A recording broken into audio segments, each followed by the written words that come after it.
O governo federal sancionou esse mês uma lei com medidas de proteção a crianças contra a violência. Essa lei tende a frear a violência contra crianças em escolas e creches. Bom, a norma torna mais rigorosa a punição a quem praticar crimes violentos ou sexuais contra crianças e adolescentes nesse ambiente escolar e fora dele. Vamos acompanhar agora os detalhes na reportagem de Evne Araújo. O massacre na escola Raul Brasil, em Suzano, São Paulo, está prestes a completar 5 anos. O crime, que chocou o país, resultou na morte de 7 pessoas. José Vitor Ramos foi um dos sobreviventes e o responsável por um dos depoimentos mais impactantes à época. Parecia bombinha, mas depois pareceu mais barulho assim. Eu falei, não é bomba, é tiro. E aí apareceu o moleque saindo da diretoria com a arma na mão e todo mundo correndo e ele atirando em todo mundo. E eu vi outro assassino na frente e ele tacou o machado em mim. A violência deixou marcas físicas e psicológicas. Sandra, a mãe dele, até hoje tenta ajudar o filho a superar a violência vivida. Aqui a gente não toca no assunto sobre o massacre. A gente não toca, ele não gosta de ver TV.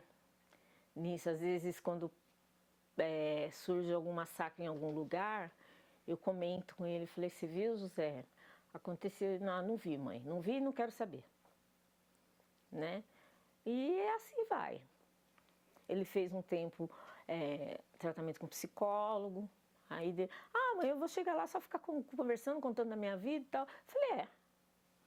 Falei, eu tô pagando para isso.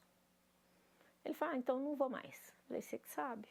No ano passado, outro crime dentro de uma instituição de ensino deixou o Brasil em choque.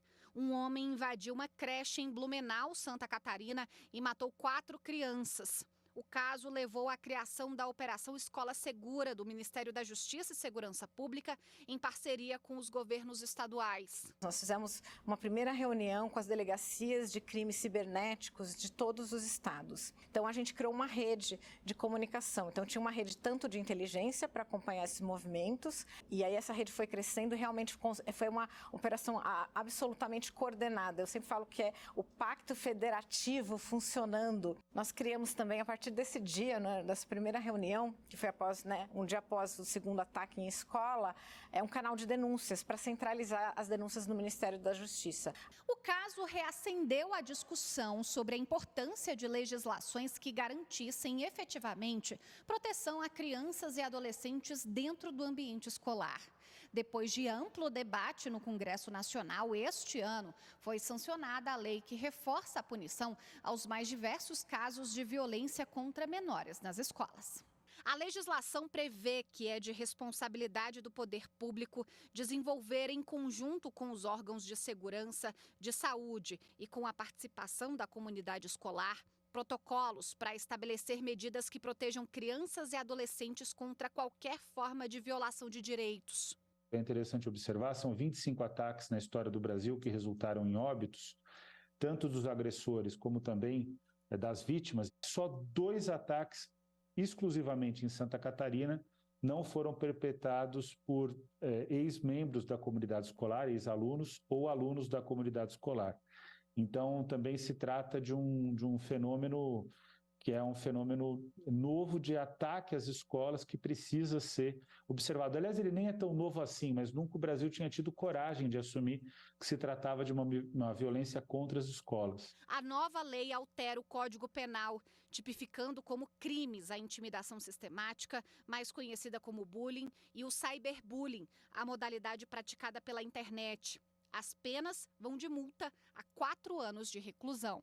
A gente chega nesse ponto agora em que a tecnologia faz parte da nossa vida e isso é irreversível. Nos impacta, obviamente, com mais velocidade e com mais profundidade. Antigamente não aceita bala de estranhos. Então hoje não aceite também certos tipos de informações, de ameaças, né?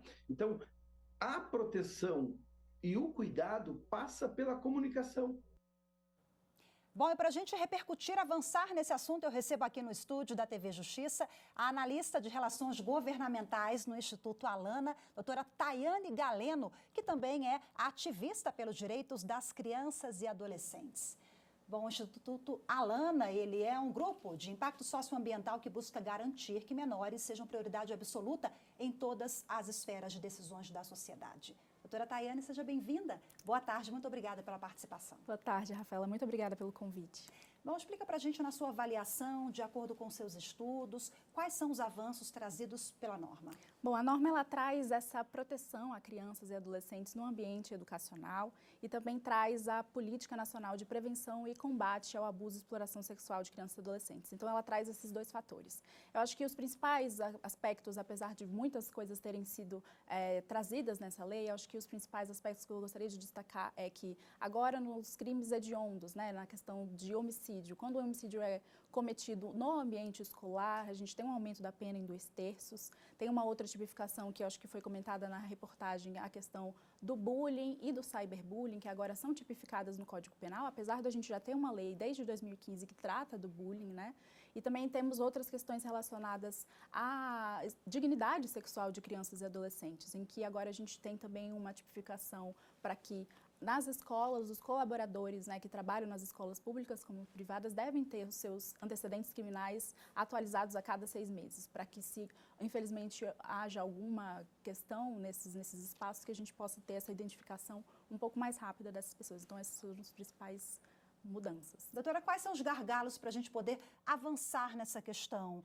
Seria no campo da educação, em campanhas para envolver ali todos os atores? Sim, as escolas elas possuem esse papel, né, fundamental e muito importante, mas não só ela. A escola não é a única responsável por, né, prever a proteção de crianças e adolescentes. Eu acho que a gente tem que pensar num movimento integrado entre a sociedade, o Estado e a família, como o artigo 227, que trata da prioridade absoluta de crianças e adolescentes, prevê que família, Estado e sociedade devem ter esse compartilhamento, né, desses direitos de crianças e adolescentes. Então, eu acho que a gente tem que trazer esses pontos, não só responsabilizando a escola ou a família, eu acho que todos nós temos que ter essa responsabilidade muito compartilhada nesse sentido.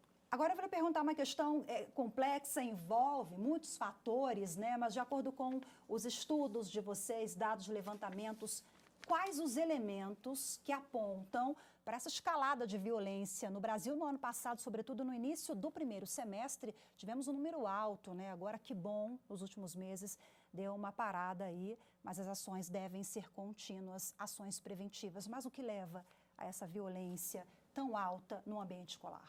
Bom, essa violência no ambiente escolar, ela reflete a violência que a nossa sociedade vive e que a nossa sociedade foi construída para isso, né? Então, a gente sabe que uma nova lei é com certeza um fator importante para que a gente tenha a tipificação, principalmente nesses casos graves que acontecem, mas a gente tem que olhar que, como eu disse, a escola também não é a única fonte, né, de resolução desses problemas. A gente tem que pensar nos problemas que temos estruturalmente na nossa sociedade e que a gente tem que enfrentar. Esse é um caminho mais difícil, esse é um caminho mais árduo, mas é o caminho que efetivamente trará mudanças para esse tema, mudanças para essa questão da violência que se reflete também nas escolas. Alguns estados já desenvolvem modelos, como São Paulo, né? Até em resposta a esse caso de Suzano, que apresentamos agora na reportagem, Rio de Janeiro, enfim, outros estados também, uma política pública.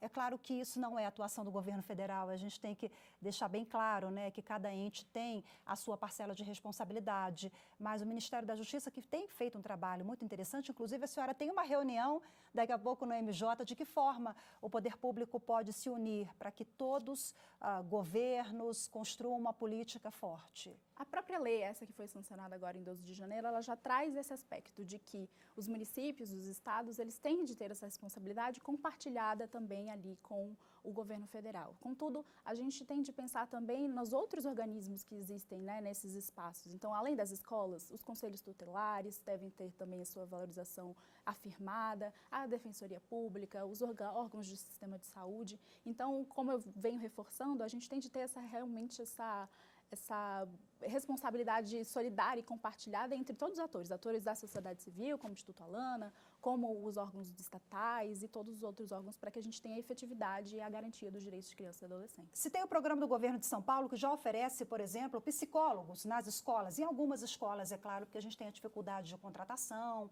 né, e até pelo número de profissionais para atender toda a rede pública. É uma ferramenta importante também. Muito importante. A gente já tem lei, inclusive a gente já tem uma lei anterior e essa lei também reforça esse ponto. Então, a gente tem que também olhar para essa valorização das outras leis que já temos. Já temos muita legislação que já traz essa proteção de crianças e adolescentes. Falta da efetividade. Exatamente. Então, falta também a questão do financiamento, de como essas políticas públicas vão ser colocadas, né? A questão do orçamento para que essas políticas públicas sejam realmente efetivadas nesses espaços, nos estados e municípios. Então, é importante que tudo isso seja observado.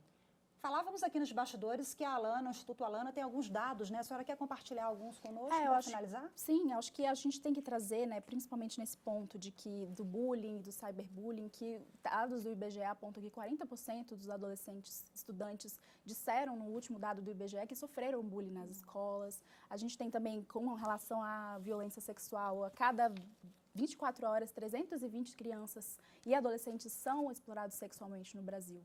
Então, e sobretudo sobre essa questão dos ataques, de 2000 para cá, a gente teve 16 ataques com 35 casos fatais, 72 feridos. Como você disse, no segundo semestre de 2022, a gente teve essa escalada. Então, a gente percebe que crianças e adolescentes no Brasil são vulneráveis, mas são sujeitos de direitos que devem ser e ter os seus direitos absolutamente estabelecidos. E as escolas fazem esse papel. A escola, eu acho que é a síntese do artigo 227, que é essa prioridade em que família, Estado e sociedade também tenham essa responsabilização.